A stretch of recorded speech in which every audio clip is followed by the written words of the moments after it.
The race for the White House in the wake of that first presidential debate. President Joe Biden's poor performance, halting and stumbling at times, and former President Donald Trump's repeated false statements. The two men frosty with one another from the start. No audience in the room to break the tension. Today, a very different Joe Biden showed up at a campaign rally in North Carolina, acknowledging his age, but in a fired-up defense, insisting he can do this job. At his own rally in Virginia today, Donald Trump doubling down on his attacks, taking a victory lap. Tonight, in public, Democrats are rallying behind the president, but in private, there are major questions and concerns about whether their candidate is up for the job. ABC's Rachel Scott leads us off tonight. Tonight, before a cheering crowd in North Carolina, President Biden acknowledging his shaky performance on the debate stage, but vowing to press on in his campaign. I don't walk as easy as I used to. I don't speak as smoothly as I used to. I don't debate as well as I used to. But I know what I do know. I know how to tell the truth. I know right from wrong. And I know how to do this job. I know how to get things done. And I know, like millions of Americans know, when you get knocked down, you get back up.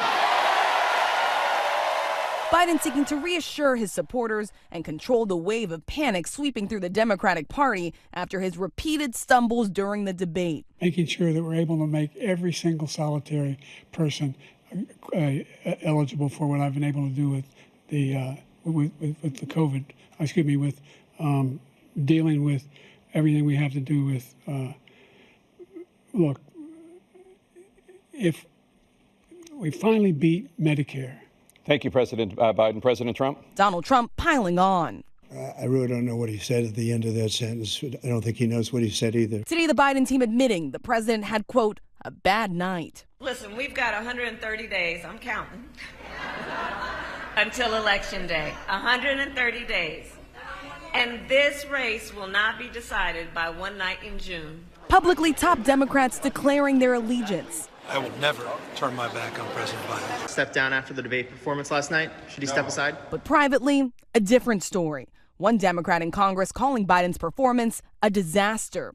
Behind the scenes, questions about whether Biden should quit the race so another Democrat can run. Late today, perhaps trying to put that talk to rest, former President Barack Obama weighing in, saying, bad debate nights happen. Trust me, I know. But this election is still a choice between someone who knows right from wrong and will still give it to the American people straight and someone who lies through their teeth for his own benefit. Last night didn't change that. Donald Trump. On the debate stage, Trump's performance an avalanche of lies and distortions. He continued to defend those convicted in the riot at the Capitol on January 6th and repeatedly dodged questions on whether he would accept the results of the coming election. If it's a fair and legal and good election, absolutely. I would have much rather accepted these, but the fraud and everything else was ridiculous.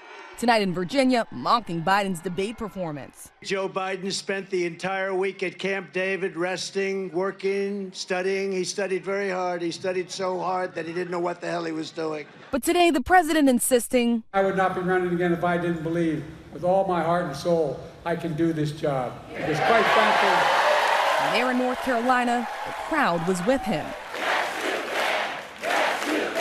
Yes, you can, they chanted.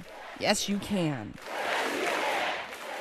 Rachel Scott joining us now. And Rachel, as you noted, publicly, top Democrats standing behind President Biden, but behind the scenes, some serious discussions about the way forward. There are real concerns within the Democratic Party tonight and questions about whether President Biden should step aside. But sources close to the president tell me tonight there's only one man who can make that decision, and that is the president himself. And so far, he's showing no signs of backing down. In fact, I'm told he's eager to get back on the debate stage in September, Whit. All right, Rachel, thank you so much on the campaign trail for us.